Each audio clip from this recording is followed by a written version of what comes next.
Good day, guys. I would like to review together with you the Arsenal versus Aston Villa game and Chelsea versus the Bournemouth game.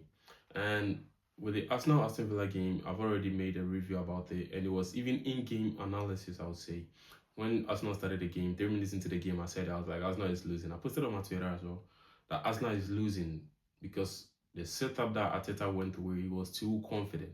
Like overconfidence kills these kind of coaches. It make them lose their games. It make them lose their jobs. I'll put it that way. You know, meeting Aston Villa, Arteta made a very simple mistake that Chelsea did against Leeds. All right, I posted on my Twitter. That's like 45 minutes ago. I think it was 10 minutes into the first half. That Arsenal is losing to Aston Villa. Yeah.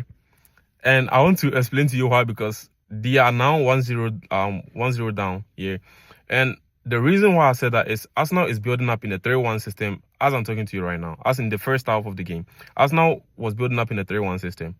You don't do that against Unai Emery. It's not that Unai Emery is too good of a coach. Not like that. He's a coach that you've got a very bad record against. Yeah. So you don't play a one-man midfield. As in, he's got 3 different midfielders on your players as well, on whoever that one person is. So if you have to tell me Zubimendi should do only the build-up, being surrounded by 3 people, and mind you, they are workaholic midfielders. They are workaholics. So with you having that mentality or coming up with that build-up, that shape, you don't expect to dominate the game. And if you don't dominate in the midfield in EPL as of now, let's be honest, you're going to lose the game. Same thing happened with Chelsea. 3 minutes into the Chelsea game, I said the Chelsea is losing. It was like a joke. We lost 3-1 to Leeds United. And Arsenal is doing the same mistake. Why do you build up with just one midfielder? I don't get this from coaches. You don't just underrate the opponent because you feel you are too big of a team. You've built something. No, you don't have Gabriel in your team right now. You don't have Saliba in your team right now. You don't mess up like that. You don't do that. That's why they are losing. Just because of the shape of the build-up. Because whenever Arsenal is to get the ball, whenever the midfielder, take it, Zubimendi, whenever Zubimendi gets the ball, that's when you realize he's being crowded by 3 people. They take the ball straight. It's a chance. It's just a free chance for Aston Villa to score. And Watkins, I don't know what's wrong with that guy. But it should have been like 2-0 right now, and not that 1-0 that they are suffering. And so yeah, I mean, I said it on Twitter, and I'll put a picture here as well. Man, follow me on all social media platforms. Follow me on Twitter. Follow me on subscribe to my YouTube channel as well. Just search Talking Tactics on YouTube, and you find me there. And then we do in-game analysis as well. Feel me? That's what I'll be doing here. So shout out to everybody for watching me, for listening and all. If you remember, when I did the preview of the Chelsea versus Leeds game, what I said was, if somebody was to have a good day, it was Sanchez, right? But Sanchez had a very, I would say, normal day, a very okay day, and so Chelsea lost. Yesterday, I did a preview for the Chelsea Bournemouth game, but YouTube did their thing, so I couldn't post it. But then, this is what I was talking about. Yeah, this is the shape of Chelsea, and this is how Chelsea plays. The space that they occupy. That's what you see in a purple color. That's how Chelsea operate. That is Chelsea. They operate from their post. They build up to the center of the field, to the right and left wings. They create from all these angles. Yeah, that's how they create, and so they are dangerous.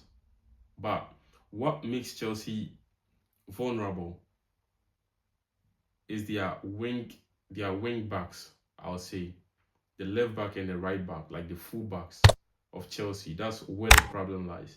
So if you look at what you see on the screen, the left back, always whenever we invert Kuku, or whenever we push Kuku to fly high the pitch, he joins either Garnacho or Gittins on the left. And so the opponent, whenever they get the ball, they always try to put it behind Kuku, which is always a problem, you know. And so that's the reason why, where you see the pink color, the opponent always dominates.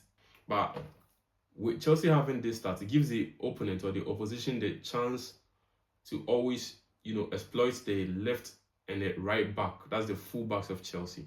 They always exploit that side because Maresca is that type of coach that tries to get the numbers in the middle of it and or fly up. And so sometimes you do get Estevao and Malo Gusto on the same flank we get Kuku and Gittins or Garnacho on the same flank, and that is what happens always. Now look at Bournemouth. Bournemouth, they don't attack that way. They don't also sit deep. They don't like the center game.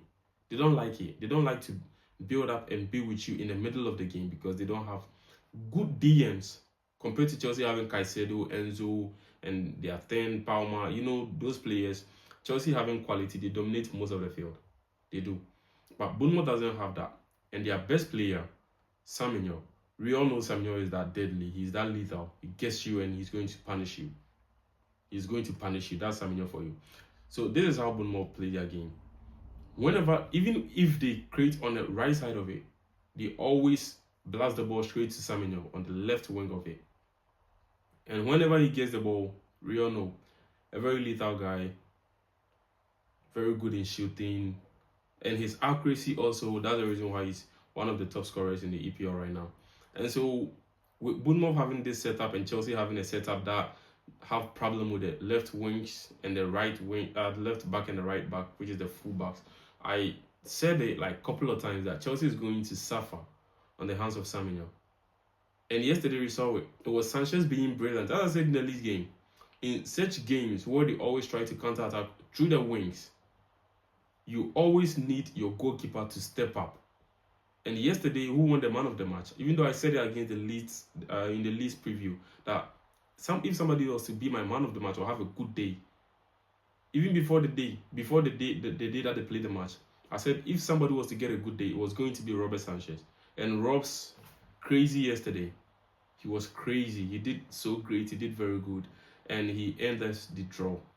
You know, and so yeah, shout out to Sanchez for it. And with the Arsenal game, as I said earlier on, I even said it in a 10 minute. Immediately when I saw the shape of Arsenal, I mean, you don't build up in a 3-1 system, a 3-1 formation, and try to win it against a coach that you always struggle against. You don't do that, Arteta.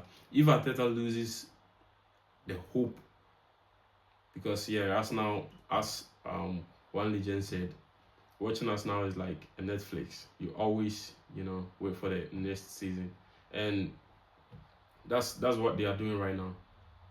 That's what they are doing. They are trying to bring themselves down again because you don't do this against Aston Villa. You don't build up with one player in the midfield. You don't do those. There are some silly mistakes that whenever coaches come up with. And one thing I'll tell you guys, whenever you're watching a game, the first 5 minutes shows everything. First 5 minutes of every single game shows you whatever you want to see.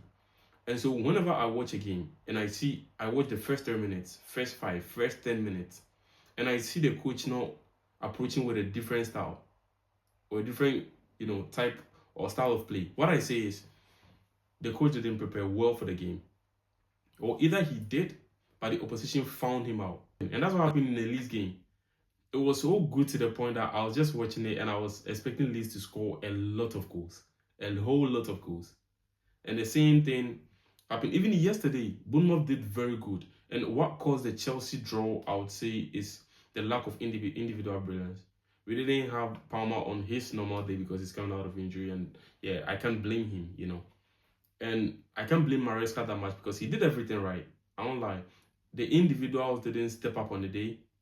And it wasn't even their fault because, the momentum is down right now.